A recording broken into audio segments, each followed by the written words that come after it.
নমস্কার, রূপাস রসের ঘর থেকে সবাইকে স্বাগত জানাই। আশা করি সবাই ভালো আছেন।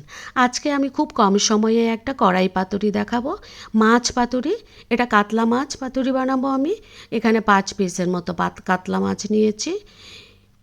নুন, হলুদ আর সামান্য সর্ষের তেল দিয়ে এই মাছগুলোকে খুব সুন্দর করে মাখিয়ে নেব। এটাকে খুব সুন্দর করে মাখিয়ে নিলে নুন, হলুদ আর সর্ষের তেল মাছের টেস্টটা দুর্দান্ত হয়। এটাকে সাইডে রেখে দিয়ে এবার পাতুরির উপকরণ নিয়ে নিলাম। 2টো পেঁয়াজ কুচি, 1টা আলু কুচি, 10-12টা চেরা কাঁচা লঙ্কা আর একটা নিয়েছি টমেটো কুচি, আর নিয়েছি অল্প পরিমাণে ধনেপাতা কুচি। এই হচ্ছে আমার মাছ পাতুরির উপকরণ। এবার এগুলোকে সব একসাথে মিশিয়ে একটু পরিমাণ মতো নুন দিয়ে দিলাম। একটু মেখে নেব। নুন দিলে সবজিগুলো খুব নরম হয়ে যাবে। এবার আমি এখানে 1/2 টেবিল চামচ আদা বাটা, 1/2 টেবিল চামচ রসুন বাটা আর দিয়ে দেব সামান্য পরিমাণে শুকনো লঙ্কার গুঁড়ো। ঝালটা আপনারা আপনাদের পরিমাণ বুঝে দেবেন। এখানে কাঁচা লঙ্কাও দেওয়া আছে, আমি তাই সামান্য পরিমাণে শুকনো লঙ্কার গুঁড়ো দিলাম। এতে কালারটাও সুন্দর আসবে আর এটা খুব একটা ঝাল রেসিপি, এর জন্য ঝালটাও হয়ে যাবে। এটাকে খুব সুন্দর করে মেখে নিলাম মশলাটাকে। এবার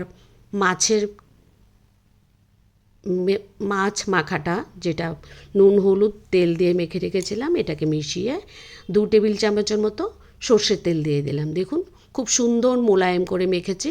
এটা থেকেই দুর্দান্ত একটা গন্ধ বেরোচ্ছে। এত সুন্দর একটা পাতুরির রেসিপি এটা। এখানে 2 টেবিল চামচ সর্ষের তেল দিয়ে দিলাম। কড়াইটা গরম করে 2টো শুকনো লঙ্কা দিয়ে দিলাম। দিয়ে একটু নাড়াচাড়া করে আগে থেকে মেখে রাখা যে কাতলা মাছগুলো পুরোটা দিয়ে এবার আস্তে আস্তে খুব সুন্দর করে নাড়াচাড়া করে ঢাকা চাপা দিয়ে সেদ্ধ করে নেব। আপনারা যারা আমার এই রেসিপিটা এতক্ষণ দেখছিলেন, প্লিজ একটা লাইক করে দেবেন। নতুন বন্ধুরা যারা দেখছেন তারা আমার চ্যানেলটা সাবস্ক্রাইব করে অবশ্যই আমার পাশে থাকবেন। দেখুন তেল একটু ছেড়ে দিয়েছে, একটু নাড়াচাড়া করেছি।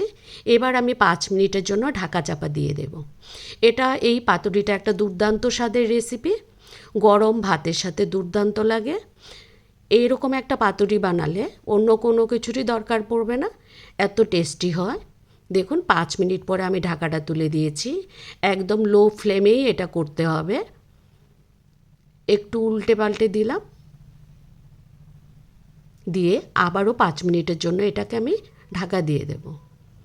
এটা খুব অল্প সময়ে এই রেসিপিটা তৈরি করা যায়। এই রান্নাটা পাতাতেও করা হয়, যেহেতু আমি কড়াইতে দিয়ে দিলাম বানাচ্ছি, খুব অল্প সময়েই হয়ে যাবে। এই জন্য এটাকে বলছি আমি কড়াই পাতুরি। দেখুন এবার উল্টে দিচ্ছি। একদম নিচের পোর্শনটা খুব সুন্দর করে হয়ে গেছে, একদম লাল লাল পোড়া পোড়া হয়েছে। খুব সুন্দর একটা স্মেল বেরিয়েছে। আপনারা যারা মাছ দিয়ে এরকম একটা পাতুরি বানিয়ে খাননি, অবশ্যই বানিয়ে খাবেন আর ফ্যামিলি মেম্বারদের সাথে শেয়ার করবেন। এবার আমি এখানে ধনেপাতা কুচি ছড়িয়ে একটু নাড়াচাড়া করে নামিয়ে একটু সাজিয়ে পরিবেশন করব। আমার রান্না যদি ভালো লেগে থাকে তবে অবশ্যই একটা কমেন্টস করবেন আর বন্ধুদের সাথে শেয়ার করবেন। আমি আমার মাছ পাতুরিটা নামিয়ে নিচ্ছি। দেখুন মাছের কালার আর পাতুরির কালারটা দুর্দান্ত এসছে, একটা লাল লাল ঝাল ঝাল রেসিপি। এবার একটু সাজিয়ে আমি পরিবেশন করছি। বন্ধুরা যারা আমার চ্যানেলে নতুন দেখছেন, রান্নাগুলো দেখছেন, আমার চ্যানেলে অনেক নতুন রেসিপি আছে, প্লিজ একবার হলেও দেখবেন। ধন্যবাদ সবাইকে। সবাই ভালো থাকবেন, সুস্থ থাকবেন। দেখা হচ্ছে পরবর্তী নতুন রেসিপি নিয়ে।